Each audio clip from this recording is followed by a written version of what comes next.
आते हैं जहां 3 साल पहले लापता हुए खालिक बाबू अंसारी मामले में पुलिस की जांच अब तेज हो रही है। भर्रा कब्रिस्तान से बरामद नरकंकाल की पहचान के लिए बोकारो सदर अस्पताल में खालिक के माता पिता का डीएनए सैंपल लिया गया है।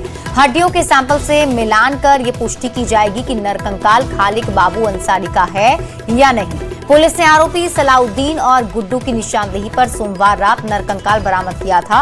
मामले में खालिक के परिवार ने पुलिस पर शुरू से लापरवाही का आरोप लगाया है। आरोप है कि उनकी बहू ने ही साजिश के तहत बेटे की हत्या कराई है। उन्होंने दोषी को कड़ी सजा देने की मांग की है। डीएनए रिपोर्ट आने के बाद ही नरकंकाल की अंतिम पहचान हो सकेगी।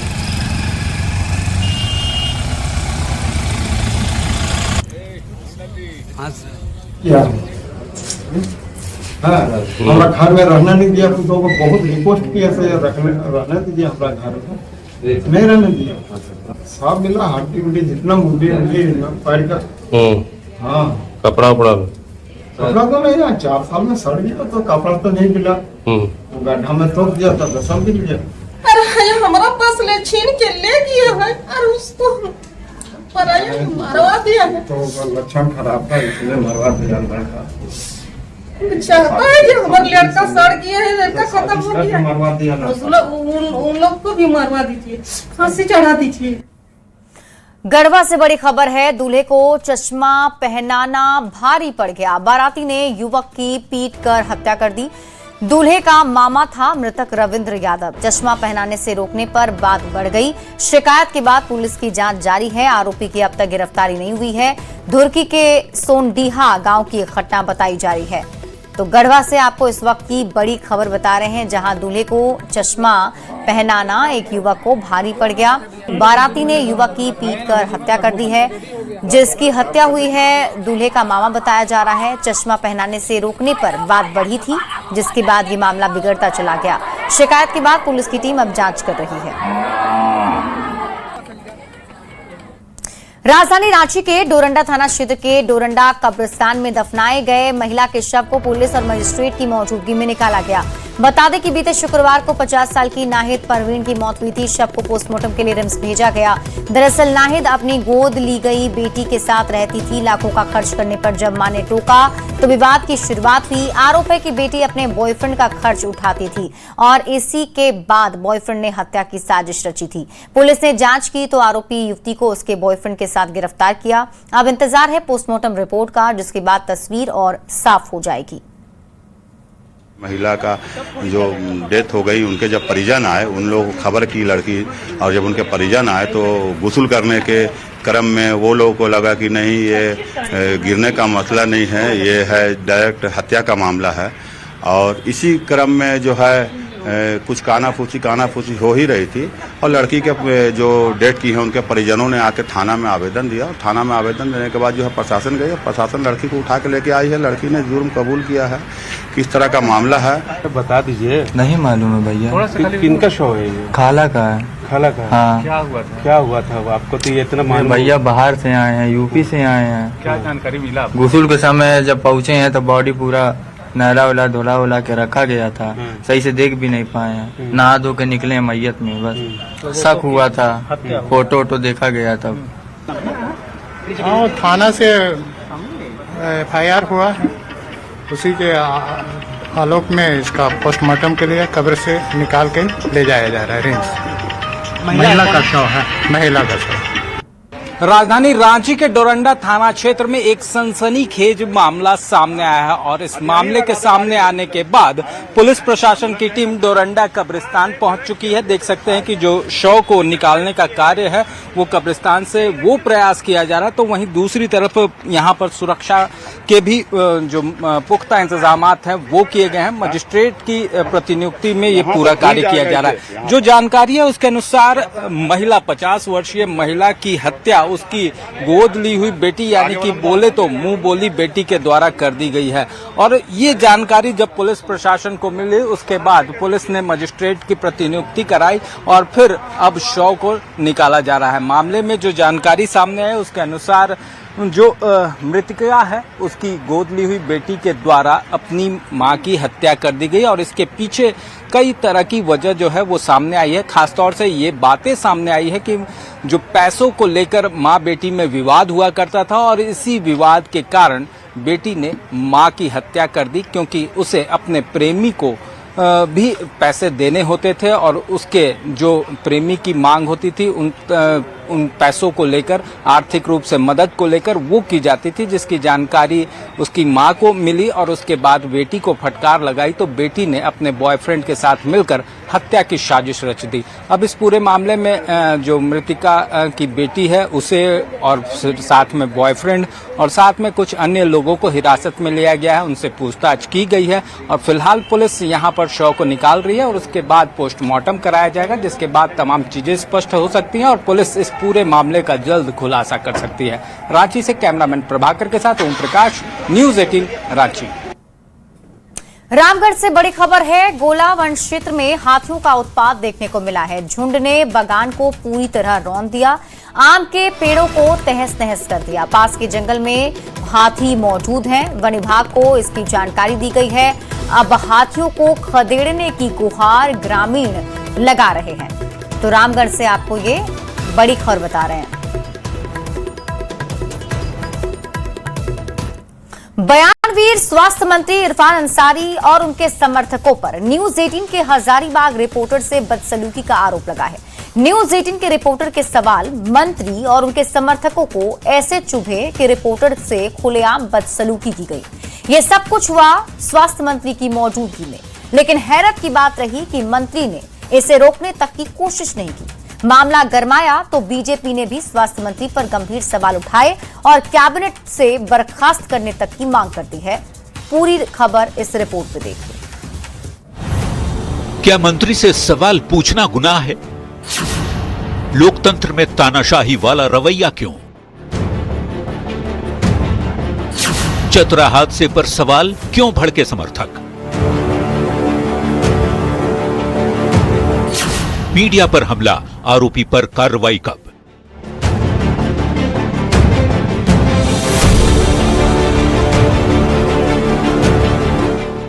यही वो सवाल है जिसकी चुभन स्वास्थ्य मंत्री इरफान अंसारी और उनके समर्थकों को काफी गंभीर लग गई।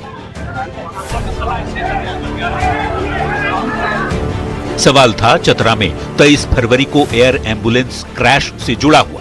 न्यूज 18 के रिपोर्टर ने पूछा था कि एयर एम्बुलेंस हादसे की जिम्मेवार कंपनी पर क्या कार्रवाई हुई और परिजनों के मुआवजे को लेकर क्या कुछ किया जा रहा है। बस फिर क्या था, इरफान अंसारी का चेहरा उतर गया। वो पसीने पोंछते दिखे। चेहरे पर निराशा देखकर समर्थकों ने मोर्चा संभाला और न्यूज 18 के रिपोर्टर से बदसलूकी शुरू कर दी। पहले धक्का मुक्की हुई और फिर मीडिया कर्मी की जमकर पिटाई भी की गई। पूरा नजारा कैमरे में कैद हो गया।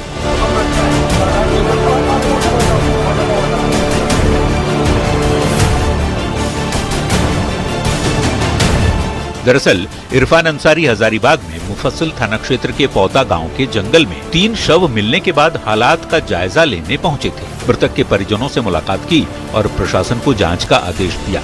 बयानवीर इरफान अंसारी इस दौरान जमीनी हकीकत छोड़कर हवाई पुल ही बांधते दिखे। जो हॉस्पिटल है ये मेडिकल कॉलेज में तब्दील हो गया है। जो फ्रंट वगैरह है हमें ठीक नहीं लगा है। आज जा रहे हैं रांची, हम बैठक करेंगे। लोकतंत्र के चौथे स्तंभ और झारखंड के जन जन की आवाज न्यूज 18 के रिपोर्टर के साथ की गई बदसलूकी पर सियासी हलकों में भी बवाल मच गया। स्वास्थ्य मंत्री और उनके समर्थकों की करतूत से बीजेपी बिफर गई और स्वास्थ्य मंत्री के साथ उनके समर्थकों पर कड़े एक्शन की मांग उठी। पद पर बैठे हुए माननीय मंत्री जी और माननीय मंत्री जी के समर्थक जिस प्रकार से लोगों ने व्यवहार किया है, मारपीट करने का काम किया है, वो बहुत ही दुर्भाग्यपूर्ण स्थिति है और ऐसे उदंड लोगों के प्रति कानूनी कार्रवाई करके जेल भेजने का काम करना चाहिए। प्रश्नों का जवाब ना देकर के अपने समर्थकों के माध्यम से जिस तरह से आपने मारपीट किया है, मुझे लगता है आउट ऑफ द माइंड है ये इरफान अंसारी जी। वो पूरी तरह से अपने दिमागी संतुलन खो चुके हैं और स्वास्थ्य विभाग उनसे संभल नहीं रहा है। उनको पहला अपना खुद का चिकित्सा कराना चाहिए। हमेशा ही रहता है कि कुछ भी करो खबर बने रहो, कुछ भी करो समाज के खिलाफ बोलना, किसी के साथ बदतमीजी करना, माने खराब खबर में बनना रहना। मुख्यमंत्री जी आपको मैंडेट दिया है, लेकिन ऐसे मंत्री को तुरंत बर्खास्त करो। लोकतंत्र में सवाल पूछने का हक जनता को है और जनता से सीधा सरोकार है मीडिया का। स्वास्थ्य मंत्री इरफान अंसारी जनता के ही निर्वाचित प्रतिनिधि हैं। ऐसे में जनता से जुड़े अगर चुभते सवाल मीडिया ना पूछे तो फिर शासन और प्रशासन की जिम्मेदारी कैसे तय होगी? भारत देश और झारखंड राज्य में लोकतंत्र है, तानाशाही नहीं, जहां सवाल पूछने पर पत्रकार की सरेआम पिटाई कर दी जाए। हमले और बदसलूकी के आरोपियों पर जब तक कड़ा एक्शन नहीं होगा, बयानवीर मंत्री इरफान अंसारी माफी नहीं मांगेंगे, तब तक जारी रहेगी न्यूज 18 की मुहिम। न्यूज 18 के लिए हजारीबाग से सुशांत सोनी के साथ रांची से ओम प्रकाश की रिपोर्ट। हजारीबाग में सवाल पूछने पर रिपोर्टर की पिटाई मामले पर स्वास्थ्य मंत्री इरफान अंसारी ने सफाई दी है। उन्होंने हमलावर को ही पीड़ित बता दिया है और मारपीट की किसी भी घटना से इनकार किया है। इस मामले में स्वास्थ्य मंत्री मारपीट करने वाले को ही बचाते दिख रहे हैं। तो इरफान अंसारी ने अब इस मामले पर बयान दिया है, सफाई दी है, जिसमें जिसने हमला किया है उसे ही पीड़ित बता दिया। मामले में इरफान अंसारी ने बयान देते हुए कहा कि जिन्होंने हमला किया है वो हमलावर ही पीड़ित है। बोल रही है पत्रकार के प्रति, जो भी मान लीजिए जिस पीड़ित ने हमला किया या नहीं किया, ये तो वह फुटेज है। मंत्री जी लेकिन मारा वो पीड़ित हो गया। पत्रकार तो मेरे अपने हैं, मैं बार बार बोल रहा हूँ जी। पत्रकार तो मेरे अपने हैं, मेरी बात सुनिए, पत्रकार मेरे अपने हैं और जितना पत्रकार का मैं हितैषी हूँ कोई नहीं है। आप लोग बेवजह भाजपा को हाईलाइट करते हैं। आप लोग पत्रकार हॉस्पिटल में आप लोग इरफान अंसारी को, आपके हर सुख दुख में इरफान अंसारी खड़ा होता है, तो आपको इरफान अंसारी को हाईलाइट करना चाहिए आप लोगों को। लेकिन पत्रकार अस्पताल में बाबूलाल जी ट्वीट कर दिया। बाबूलाल जी क्या मतलब है? कोई कौन मरा नहीं मरा हुआ? पत्रकार मेरे अपने हैं, मैं जांच कराऊंगा, रोज जाऊंगा वहाँ। हजारीबाग से बड़ी खबर है। पत्रकारों के साथ मारपीट मामले में सदर थाने में लिखित आवेदन दिया गया है। पत्रकार संगठन की प्रशासन से मांग है, आरोपियों की गिरफ्तारी की मांग की गई है। तो बड़ी खबर आपको हजारीबाग से बता रहे हैं, जहां पत्रकारों के साथ मारपीट मामले में सदर थाने में लिखित आवेदन भी दिया गया है और पत्रकार संगठन ने प्रशासन से कड़ी कार्रवाई की मांग की है, आरोपियों की गिरफ्तारी की मांग की गई है।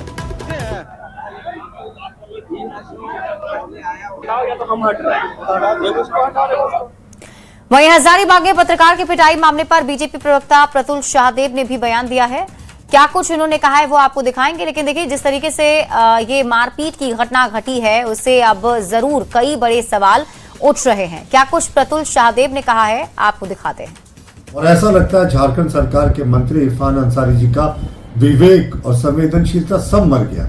आज हजारीबाग में जिस तरीके से न्यूज 18 के पत्रकार को उनके समर्थकों ने बेरहमी से पिटाई की, और उस पत्रकार का क्या जुर्म था साहब, वो जनता से जुड़े प्रश्न कर रहा था। यानी यहाँ तानाशाही रवैये से ये सरकार चल रही है और इरफान अंसारी के समर्थकों का जो व्यवहार था वो बेहद ही दुर्भाग्यपूर्ण था। और हजारीबाग पुलिस के देखिए अभी तक इस मामले में उन्होंने एफआईआर दर्ज करके गिरफ्तारियां नहीं की है। तो इस मामले को भाजपा सड़क से सदन तक उठाएगी। खबर रांची से है, जहां राज्य के वित्त मंत्री राधाकृष्ण किशोर की तबियत बिगड़ी है। बताया जा रहा है कि उन्हें लू लगने की शिकायत के बाद सेंटा वीटा अस्पताल में भर्ती कराया गया। डॉक्टर की देखरेख में उनका इलाज चल रहा है। इस दौरान संजय सेठ ने अस्पताल पहुंचकर उनका हालचाल जाना और स्वास्थ्य की जानकारी ली है। इस दौरान मुख्यमंत्री के साथ बीजेपी के प्रदेश अध्यक्ष रक्षा राज्य मंत्री सीपी सिंह और अमर बाउरी भी वित्त मंत्री से मिलने के लिए पहुंचे। सभी नेताओं ने उनके शीघ्र स्वस्थ होने की कामना की और स्वास्थ्य को लेकर चिंता भी जताई है। नेता है और माननीय वित्त मंत्री हैं, उनकी तबीयत खराब होने की जैसी सूचना मिली हम लोगों को, तो केंद्रीय रक्षा राज्य मंत्री आदरणीय संजय सेठ जी, आदरणीय अमर बाउरी जी, सीपी सिंह जी और हमारे वरिष्ठ नेतागण जाकर के उनसे कुशल पूछा उनसे और उनकी स्वास्थ्य की जानकारी ली। और ईश्वर से हम लोगों ने प्रार्थना किया कि जितना जल्द हो सके स्वस्थ होकर के हम सबों के बीच में आए और झारखंड की जनता की सेवा करने का काम करें। खबर जामताड़ा से है, जहां एक बार फिर ठगों ने प्रशासन को चुनौती दी है। इस बार साइबर अपराधियों ने डीसी आलोक कुमार के नाम और फोटो का इस्तेमाल कर फर्जी व्हाट्सएप अकाउंट बनाकर लोगों को ठगने की कोशिश की। डीसी ने तुरंत लोगों को सतर्क रहने की अपील की और ऐसे किसी भी मैसेज पर भरोसा न करने को कहा। साथ ही संदिग्ध नंबर को ब्लॉक करने की अपील की। मामले की जानकारी साइबर थाने को दे दी गई है। प्रशासन ने इस मामले में कार्रवाई के लिए पुलिस को निर्देश भी दिए हैं।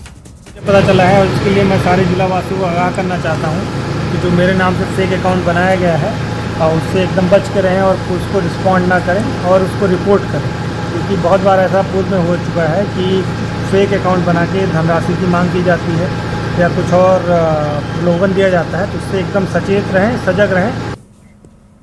खबर गुमला से है, जहां घाघरा थाना क्षेत्र में हुए करीब करोड़ के जेवर की लूट का खुलासा अभी तक नहीं हुआ है। बता दें कि सोमवार शाम को जेवर कारोबारी अपने घर लौट रहा था। इस दौरान 6 अपराधियों ने हथियार के बल पर कारोबारी से 1 किलो सोना और 50,000 से ज्यादा कैश लूट लिया था। हैरानी की बात यह है कि ये लूट की घटना पुलिस थाने से महज 100 मीटर की दूरी पर हुई थी। पुलिस मामले की सीसीटीवी फुटेज खंगाल रही है, लेकिन अब तक कोई गिरफ्तारी नहीं हो पाई है।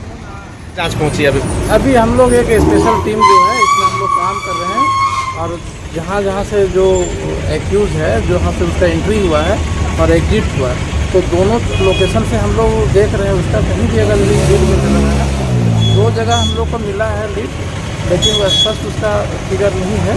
फिर भी हम लोग प्रयास कर रहे हैं कि जो वैसा जगह में जहाँ सीसीटीवी अच्छा से उसका फिगर आया होगा फिर उससे हम लोग देखेंगे। साथ ही साथ कॉल डंप भी हम लोग टेक्निकली हम लोग काम कर रहे हैं।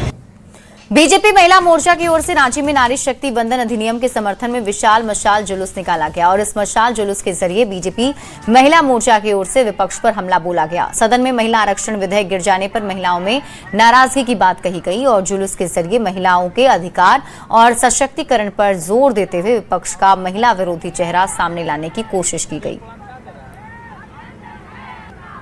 दोहरा चरित्र नहीं होना चाहिए, मगर कुछ लोगों का दोहरा चरित्र है। जो अभी कुछ बोलेगा कल कुछ बोलेगा, उसको कुछ करना है नहीं, कुछ काम धाम है ही नहीं, कुछ किया ही नहीं आज तक। मगर आरोप प्रत्यारोप नहीं होना चाहिए, विकास में बाधक नहीं होना चाहिए। हम बोकारो के एयरपोर्ट के पक्ष में है। जितने गंदे लोग हैं वो गंदा राजनीति करने वाले लोग हैं। खबर चाईबासा से है, जहां महिला आरक्षण के विरोध को लेकर बीजेपी ने जोरदार प्रदर्शन किया। पार्टी नेताओं और कार्यकर्ताओं ने मशाल जुलूस निकालकर अपना विरोध दर्ज कराया है। इस दौरान बीजेपी जिला अध्यक्ष गीता बालमुचू मौजूद रहीं। वहीं विरोध में बड़ी संख्या में महिला कार्यकर्ताओं ने शामिल होकर नारेबाजी की। साथ ही इसी मुद्दे को लेकर कांग्रेस नेता राहुल गांधी का पुतला दहन किया गया। हम राहुल गांधी से यही पूछना चाहते हैं कि क्या हमारे देश के महिलाएं राजनीतिक मंच में खाली बैठने के लिए है? क्या हमारे भारत के महिलाएं खाली खाना बनाने में सीमित रहेगी? क्या हम महिलाएं, हमारा आधा आबादी महिलाएं, हम आगे बढ़ने के लिए हम सक्षम नहीं है? हम राहुल गांधी से पूछना चाहते हैं। खबर रांची से है, जहां प्रोजेक्ट भवन में सचिवालय सेवा संघ के कर्मियों ने विरोध प्रदर्शन किया है। मांगों को लेकर मानव श्रृंखला बनाकर विरोध प्रदर्शन किया गया। कर्मचारियों ने कैडर रिव्यू के लिए गठित कमेटी को तत्काल भंग करने की मांग की। उनका आरोप है कि सचिवालय सेवा के पदों को घटाने की साजिश की जा रही है, जो राज्य हित में नहीं है। प्रदर्शनकारी कर्मियों ने सरकार से इस फैसले पर पुनर्विचार करने की अपील की है। कैडर रिव्यू कमेटी बनाई गई है, जिसमें सिर्फ सचिवालय सेवा का पद संरचना का रिव्यू किया जाना है। तो हम लोगों का मुख्य रूप से मांग यही था कि इसके आड़ में जो हमारी सेवा के साथ अन्याय करने का जो प्रयास किया जा रहा था उस पर रोक लगे, और इस पर उन्होंने आश्वस्त किया है कि आप लोगों के साथ कोई भी अन्याय नहीं होने दिया जाएगा। कमेटी अभी तक जो एक तरफा थी कि जिसमें हमारे सेवा के कोई सदस्य नहीं थे, हमारे सेवा के 2 सदस्यों को उसमें शामिल किया गया है। अगर देखा जाए तो कुल 413 पदों की कटौती की संभावना थी। हम लोग को उसमें आशंका था कि हमारे 413 पद कट जाएंगे। आप ऐसा जानते हैं कि राज्य में इतना सब जनसंख्या बढ़ रहा है, राज्य का बजट बढ़ रहा है, योजनाओं की संख्या बढ़ रही है। उसके आलोक में अगर पद कटे तो राज्य कैसे सही तरीके से काम करेगा? सचिवालय जो कि है मेरुदंड है,